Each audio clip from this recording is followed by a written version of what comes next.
요즘 제가 즐겨보는 TV 프로그램이 하나 있습니다. 별로 궁금하지 않은 연예인들의 일상이나 연애, 결혼, 그들 이야기를 쏟아내고 있는 요즘 텔레비전에서 언젠가부터 우리의 마음을 따뜻하게 하고 때로는 먹먹한 울림을 주는 그런 감동을 주는 프로그램입니다.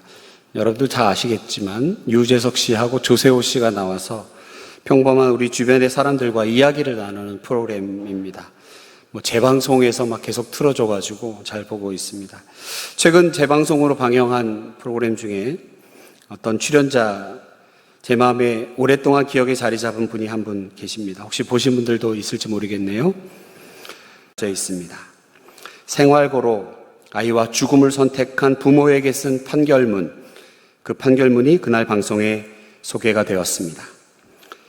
전형적인 학대로 아이를 죽이는 경우도 있지만 경제적인 문제로 극단적인 선택을 하는 경우도 있다. 후자인 경우 정말 열심히 산 사람이기에 판결에 고민이 생긴다라고 전했습니다. 실제로 장애 아동을 죽인 엄마에게 징역 4년을 선고하기도 했습니다. 박주영 판사는 선고되지 않은 나머지 형은 우리 사회가 짊어져야 할 비난의 몫입니다 라고 말하면서 모두를 숙연하게 했습니다. 정의를 선고해야 하지만 사회 구성원들이 함께 고민할 영역은 반드시 남겨두겠다라고 하는 뜻입니다. 매주 정의를 선고해야 하는 판사의 입장에서 요즘처럼 선과 악, 무엇이 선이고 무엇이 악이고 무엇이 정의고 무엇이 부정인지 그러한 경계가 모호한 상황에서 그렇다고 해서 우리가 선과 악 그리고 정의와 부정을 외면하거나 귀찮다고 방치해 둘 수만은 없지 않겠습니까? 라고 시청자들에게 울림을 주었습니다.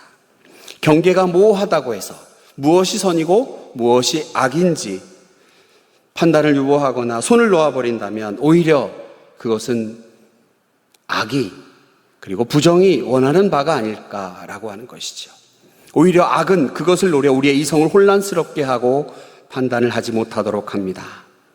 여러분 그렇지 않습니까? 이러한 때에 우리들은 참된 진리 앞에서 하나님의 말씀을 바탕으로 선과 악, 정의와 부정에 대해서 바르고 바른 판단과 나의 행동에 대한 기준을 정해야 할 줄로 압니다. 오늘 우리가 함께 읽은 시편 140편의 말씀은 저주시입니다. 혹자는 140편을 탄원시라고도 하는데 제가 아무리 읽어보아도 이 시는 악인에 대한 저주의 시입니다. 9절에서 11절까지의 말씀 제가 한번 읽겠습니다. 나를 에워싸는 자들이 그들의 머리를 둘 때에 그들의 입술이 재난이 그들을 덮게 하소서. 뜨거운 숯불이 그들 위에 떨어지게 하시며 불 가운데와 깊은 웅덩이에 그들로 하여금 빠져 다시는 일어나지 못하게 하소서. 악담하는 자는 세상에서 굳게 서지 못하며 포악한 자는 재앙이 따라서 패망하게 하리이다. 여러분 그런데 우리 성경에서는 사랑을 가르치고 원수까지도 사랑하라고 하셨는데 그리고 십자가는 바로 사랑의 완성이라고 할 수 있는데 복음은 끊임없이 우리에게 하나님은 사랑입니다. 하나님은 사랑이십니다. 라고 말씀하여 주는데 저주는 악인에 대한 저주는 어떻게 바라보아야 하는 것입니까? 이처럼 구약 성경에는 우리가 좀 전에 제가 말씀드린 것과 같이 십자가의 복음과는 완전히 상취되어 보이는 것과 같은 표현들이 나타납니다. 특히나 시편처럼 신자들의 영성을 성장시킬 수 있는 지혜서라고 할 수 있는 이 시편에서 그것도 하나님 마음에 합한 자라고 칭찬을 들었던 다윗이 어떻게 이런 표현을 했을까 적잖이 당황할 수 있습니다. 그런데 여러분 본문을 묵상하면서 오히려 이 본문 안에 복음이 보석처럼 숨겨져 있다라고 하는 것을 발견하며 큰 은혜로 다가왔습니다. 오늘 본문은 다윗이 그의 대적들에게서 아주 심한 핍박을 받을 때 쓴 것으로 자신의 영적 비참함과 대적에 대한 분노와 저주를 쏟아낸 것입니다. 비탄, 간구, 또한 승리의 선포, 찬양이 교차되고 있는 다윗 시편의 공통점이 이 시편에도 여전히 있지만 전체의 주제는 역시나 적대자에 대한 저주를 담고 있는 저주시라고 할 수 있습니다. 먼저 저주의 대상을 그들이라고 하는 복수형으로 표현했을 뿐 누구인지는 구체적으로 알 수 없습니다. 2절에 보면 그들이 마음속으로 악을 꾀하고 싸우기 위하여 매일 모이오며, 다만 이 시의 저자가 다윗임을 볼 때 우리가 짐작은 좀 할 수 있습니다. 시대적 배경을 볼 때 사울일지 아히도벨일지 시므이일지 추측입니다만 그들이 아마도 이 대적이 아닐까. 복수이기 때문에 개인이 아니라 여럿이라는 것과 악을 꾀하고 싸우기에 모이는 자들, 무엇보다 이렇게 저주를 토로할 만큼 대적으로부터 정신적으로, 현실적으로, 영적으로 대단히 괴로움을 당하고 있는 것만은 틀림없습니다. 오늘 본문은 크게 세 가지 정도로 나누어 살펴볼 수 있습니다. 시편 140편 외에도 시편 109편이 대표적인 저주시인데요. 구조는 대단히 비슷합니다. 악인에게서 나를 건져주시옵소서. 악인이 말입니다. 악인은요 라고 하나님께 얘기합니다. 강포한 자입니다. 나의 걸음을 밀치려 하는 자입니다. 교만한 자가 함정을 파놓았습니다. 악인은 그렇습니다. 그리고 두 번째로 구원의 능력이신 하나님께 간구합니다. 악인의 소원을 허락하지 마소서. 악인을 멸하여 주소서. 그리고 마지막으로 공의를 베푸시는 하나님을 기대하는 그러한 구조로 되어 있습니다. 여러분, 우리가 주목해야 될 것은 다윗이 악인에 대한 자신의 개인적 저주를 하나님께 대신 갚아주시옵소서라고 기도한 것에 있습니다. 과연 신자가 그래도 되는지, 또 하나님이 그런 기도에 응답을 해주시는지 의아합니다. 그런데 응답을 확신하며 그분을 찬송하며 결론을 지은 시편이 성경에 이렇게 있다면, 그렇게 있는 것으로 보아 하나님도 그렇게 하시겠다는 뜻이 됩니다. 여러분, 저는 별로 그렇게 악인이 없습니다. 미워하는 사람이 없습니다. 아닙니다. 저는 정말 이 인간만 머리에 떠오르면 손이 떨립니다. 여러분, 그 사람에 대하여, 악인에 대하여 하나님께 저주의 기도를 드려보신 적이 있으십니까? 아닙니다. 저는 한 번도 그런 적 없습니다. 사랑으로 그저 품기만 했습니다. 다양한 배경과 생각과 그런 신앙의 경험들이 있으실 겁니다. 인간을 벌하시는 하나님, 사랑과 자비와 십자가 복음의 하나님이 아니지 않는가 라고 하는 당혹감이 들 수 있지요. 저는 그렇습니다. 시인인 다윗이 대적에 대한 분노와 저주를 품는 것에 대해서는 별 문제가 없어 보입니다. 누구나 그럴 수 있습니다. 목요일마다 성경 공부를 합니다. 성경 공부하시는 우리 권사님들, 집사님 말씀을 들어보면 미운 사람이 하나씩 다 있더라고요. 순종하는 삶에 대해서 배우고 있습니다. 주님 가르쳐 주신, 하나님이 우리에게 주신 십계명, 그리고 서로 사랑하라라는 말씀을 가지고 나누면서 혹시 마음속에 미워하거나 사랑할 수 없는 사람이 있습니까? 들어보니 제가 들어봐도 정말 미워할 수밖에 없습니다. 사랑이 안 됩니다. 그러한 사람 누구나 있는 것 같습니다. 정말 말도 안 되는 이웃이 있더라고요. 우리 주변에는 늘 그런 사람들이 있습니다. 분노가 생기는 것 자연적인 반응입니다. 아무리 믿음 좋은 신자라도 얼마든지 그럴 수 있습니다. 그런데 미워하는 수준이 아니라 적어도 오늘 본문에 보면 저주를 이렇게 품는 것으로 보아 대적이 집요하게 계속해서 지금 괴롭히고 있는 것 같습니다. 이때 다윗은 어떻게 말합니까? 4절을 보면 그들이 나의 걸음을 밀치려 합니다. 여러분, 이 단어가 마음속에 확 와닿지 않는다면 109편에 보면 좀 자세하게 나옵니다. 109편 4절 5절에 보면 나는 사랑하나 저희는 도리어 나를 대적하니 나는 기도할 뿐이라 저희가 악으로 나의 선을 갚으며 미워함으로 나의 사랑을 갚았습니다. 다윗은 대적을 용서하고 사랑하고 선으로 갚으려고 오랜 동안 애를 썼습니다. 그러나 대적은 오히려 악으로만 갚았다는 것입니다. 그런 그들에게 다윗은 그들을 위하여 계속 기도했습니다. 복수하기는커녕 맞상대도 하지 않았습니다. 그랬던 다윗이 이제는 참다 도저히 못 참겠습니다. 하나님 직접 나서서 그들을 좀 벌해 주십시오 라고 하는 것이. 여러분, 그런데 신자는 원수를 상대하지 말아야 되고 직접적으로 상대하지 말아야 되고, 용서하고 사랑하고 악을 선으로 갚아야 하고, 오직 하나님께서 원수를 변화시켜 달라고 기도해야 합니다. 어렵습니다. 그러나 기도해야 합니다. 마태복음 5장 43절 44절, 또 내 이웃을 사랑하고 내 원수를 미워하라 하였다 하는 것을 너희가 들었으나 나는 너희에게 이르노니 너희 원수를 사랑하며 너희를 핍박하는 자를 위하여 기도하라. 그러고 보니까 신약시대 신자도 하지 못한 그런 일들을 다윗은 이미 지키고 있었습니다. 신자는 무엇이든지 하나님께 토로할 수 있어야 합니다. 일러 바쳐야 합니다. 마치 어린아이처럼, 하나님, 저에게 이런 악인이 있습니다. 이 악인이, 이들이 저에게 이러하였습니다. 일러 바칠 수 있습니다. 그리고 기도할 수 있습니다. 그렇게 말씀드릴 수 있을 것 같습니다. 사랑하기는커녕 분노가 끌어올라도 됩니다. 그래서 하나님께 일일이 상대의 잘못을 고해 바쳐도 되고, 미워하는 자신을 향해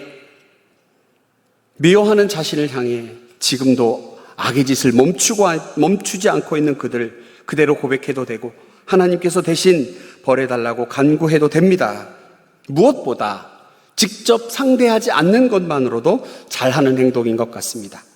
제가 신대원 1학년 때 정말 막 믿음이 충만하고 누구라도 복음 전해야겠고 의지가 강렬했던 때에 방배역 2번 출구를 올라가면 신천지 집단들이 일부러 그 앞에 와서 도발적으로 저희들을 자극합니다.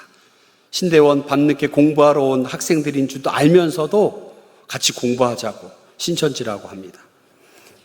너네들 수업 끝나고 보자. 혈기왕성한 제가 동기 전도사님과 끝나고 저들을 무찔러 버리리라. 뭐라도 하나 들고 가자. 그런데 우리 교수님께서 그렇게 말씀하십니다. 절대 맞상대하지 마세요.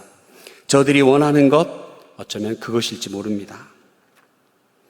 기도의 능력을 확실히 믿고 자기가 직접 행하지 않고 하나님의 처분을 기다린다라고 하는 것 대단히 좋은 믿음입니다.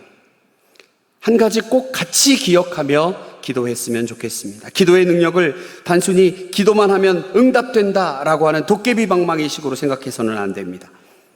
하나님 시켜서 미워하는 자들 다 멸하여 주십시오라고 하면 되지 않을까요? 그렇지 않지요. 하나님은 전지전능하십니다. 그러나 당신이 하실 일이 아니면 결코 하지 않으십니다. 여러분, 그런데 우리가 이렇게 직접 상대하지는 않지만 대신 하나님 벌해 주십시오, 이런 악인들이 있습니다 라고 일일이 하나님께 고해야 할 이유는 우리에게는 성령이 함께 하시기 때문입니다.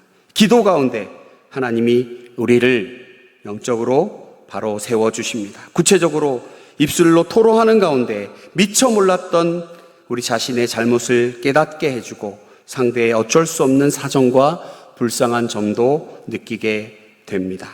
무엇보다 악을 악으로 갚지 말고 선으로 갚도록 자신을 채근하시는 하나님을 만날 수 있습니다. 모든 처분을 하나님께 의탁했으니 기도자의 영혼을 미움과 저주에서 이제는 해방시켜 주십니다. 물론 한 번의 기도로 그게 될 수는 없겠지요. 끈질기게 기도해야 합니다. 하나님 또한 우리에게 그것을 요구하십니다. 다윗의 시가 참으로 귀한 것은 이 시편에도 그렇고 다른 편의 시편에도 그렇지만 신자는 기도를 통해서 결국에 얻게 되는 영적 소생 과정을 표현하는 부분이 나옵니다. 변화되었다는 것이지요. 오늘 시편에는 하나님께 불신하며 원망하는 마음을 직접 토로하며 기도했다가 그리고 하나님께 아뢰고 이들을 벌하여 주십시오라고 기도하면서 결국에는 하나님이 하나님다우심을 확인하고 감사와 찬양으로 끝내는 경우를 볼 수 있습니다. 다윗으로서는 자기 대적에 대해서 신자로서 할 수 있는 최선을 다했습니다. 모든 선이 통하지 않자 하나님께 대신 벌주라고 간구했습니다. 그랬지 않습니까? 직접적으로 죽일 수 있는 사울을 죽이지 않았습니다. 기회가 왔음에도 기도했을 뿐입니다. 하나님께 이 문제를 해결해 달라고 계속 기도한 후에 이제 하나님의 처분을 바라고 기다리는 기도였습니다. 아무리 생각해도 참으로 다윗이 대단합니다. 그런데 읽다 보니까 109편도 그렇고 140편도 그렇고 악인을 위해서 하나님께 대신 벌해주십시오라고 기도하지만 여전히 다윗 인간이기 때문에 그들을 저주하는 말들이 있습니다. 109편에 보면 오늘 140편은 조금 완화된 표현인데 악인의 자녀가 고아가 되게 하시고 악인의 부인이 과부가 되게 하시고 어미의 죄를 도말하지 마시고 죄악을 항상 여호와 앞에 있게 하사 저희 기념을 땅에서 끊으시고 저주도 이런 저주가 없습니다. 그럼에도 불구하고 이러한 저주가 성경에 있는 이유, 그것은 다윗이 지금 말하고 있는 악의 세력이라고 하는 것은 한 개인을 말하고 있는 것이 아니라 그들이라고 하는 복수, 바로 세상을 향해 핏발을 세우고 있는 악인들, 사탄의 세력들, 사탄의 조종을 받고 있는 악인의 세력들을 심판하시는 하나님의 일반적인 원리에 호소한 것입니다. 개인적 감정에서 시작된 저주와 비판은 맞습니다. 그러나 기도하면서 그 이면에 그들을 조종하고 있는 악의 세력들, 불쌍한 그들, 그러나 악을 절대로 내버려 두지 않으시는 하나님의 일반적인 심판의 원리, 하나님의 공의와 정의에 호소하고 있는 것입니다. 여러분, 악인들이 도대체 무슨 짓을 했는지 아십니까? 오늘 3절의 말씀을 보면 그들 입술 아래 독사의 독이 있습니다. 말보다 무서운 게 없지요. 거짓된 혀와 미워하는 말로 무고하게 다윗을 공격했습니다. 그리고 다윗을 미워하는 자, 사적 감정으로, 이게 허위로 지어낸 것이 아닙니다. 결정적으로 109편 16절에서 18절의 말씀을 보면 이들이 이러합니다. 저가 긍휼히 여기를 생각지 아니하고 가난하고 궁핍한 자와 마음이 상한 자를 핍박하여 죽이려 한 연곤이이다. 저가 저주하기를 좋아하더니 그것이 자기에게 임하고 축복하기를 기뻐하지 아니하더니 복이 저를 멀리 떠났으며 또 저주하기를 옷 입듯 하더니 저주가 물같이 그들 배에 들어가며 기름같이 그 뼈에 들어갔나이다. 그들의 죄악은 이렇게 표현된 것 외에도 수많은 죄악들, 그리고 이 죄악들은 결국 사탄이 연약한 인간을 조종하여 저주로 옷을 입은 자들을 만들어낸 까닭입니다. 가난하고 궁핍하며 마음 상한 자를 죽이려 들었습니다. 이것은 결국 다윗 한 사람에게만 해당하는 악의 세력이 아니라 반드시 심판받아야만 하는 사탄의 하수인들에 불과하다라고 하는 것입니다. 여러분, 우리가 살면서 악의 세력들, 아까 말씀드린 것처럼 전 별로 그렇게 미워할 만한 사람 없습니다. 저는 그렇게 저주를 내쏟을 만한 사람 없어요 라고 말할 수 있지만 우리 주변에는 반드시 지켜보아야 할 부정과 부패와 악이 존재합니다. 우리의 아이들을 유혹하고 있는 사탄의 문화, 거짓이 아닌 참 진리를 대적하는 이단의 세력들, 너무나 연약한 우리의 인간의 감정을 자극하여 결국에 그들의 목적을 이루려고 하는 수많은 이단들, 신천지가 공략하고 있는 건 마음의 어려움을 겪고 있는 우리의 연약한 이웃들입니다.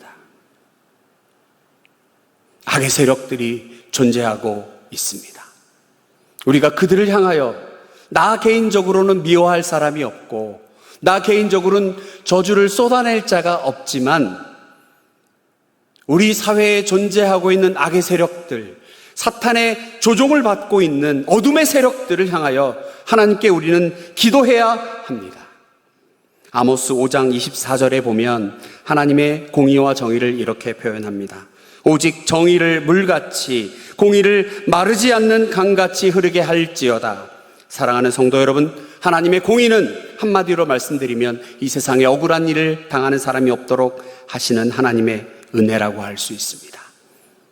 우리 주변에 존재하고 있는 악의 세력들, 저주의 대상들, 복음이기 때문에, 사랑이기 때문에 우리의 입술에 축복의 언어가 넘쳐나야 합니다. 그러나 반드시 존재하고 있는 악의 세력을 향하여 우리가 침묵할 것이 아니라 저 유유히 흐르는 하나님의 공의의 강물에 악의 세력을 향한 우리의 기도를 쏟아 넣어야 합니다. 하나님, 저들을 멸하여 주시옵소서. 우리의 자녀를 가두고 있는 악한 세력을 저 강물에 하나님 떠내보내게 하여 주시옵소서. 유유히 흐르고 있는 하나님의 공의와 정의의 강물에 악의 세력들을 쏟아 부어야 합니다. 그대로 두어서는 안 됩니다. 우리는 기도해야 합니다. 어렵습니다. 이 일이 어렵습니다. 그러나 우리에게는 기도라고 하는 것, 성령께서 도우시는 기도가 있습니다. 여러분, 오늘 시편 140편 저주시라고 말씀드렸지만 정확히 보면 하나님 기도하는 것입니다. 기도문이지요. 성령께서 도우시는 기도, 우리의 저주를 하나님이 공의의 정물에 흘러버리고, 여러분 아직도 혹시 하나님 공의의 강가에서 팔짱 끼고 여러분의 문제와 여러분의 저주를 끌어안고만 계시지는 않습니까? 나의 미움과 나의 저주와 나의 속상함을 하나님 공의의 강물에 흘려보내지 않고 끌어안고만 계시는 분 계시지 않습니까? 기도하면서 나의 저주와 나의 억울함과 나의 분노를 그 강물에 흘려보내시는 여러분 되시기 축복합니다. 여러분, 저주의 탄원이 끝나고 어떠한 내용으로 간구가 이어집니까? 6절의 말씀 우리 함께 읽도록 하겠습니다. 내가 여호와께 말하기를 주는 나의 하나님이시니 여호와여 나의 간구하는 소리에 귀를 기울이소서 하였나이다. 하나님의 하나님다우심, 주는 나의 하나님이시니 자신은 너무 연약합니다. 지금껏 최선을 다해 대적을 선대했지만 오히려 핍박은 더해가니 하나님만이 오직 이 문제를 해결해 줄 수 있다고 겸허히 고백합니다. 악한 자들의 계획이 성공하면 그들이 스스로 교만하여져서 하나님과 의인을 멸시하는 것이 두렵습니다. 시인은 악인의 승리로 인하여 하나님의 영광이 회방받는 것을 경계하였습니다.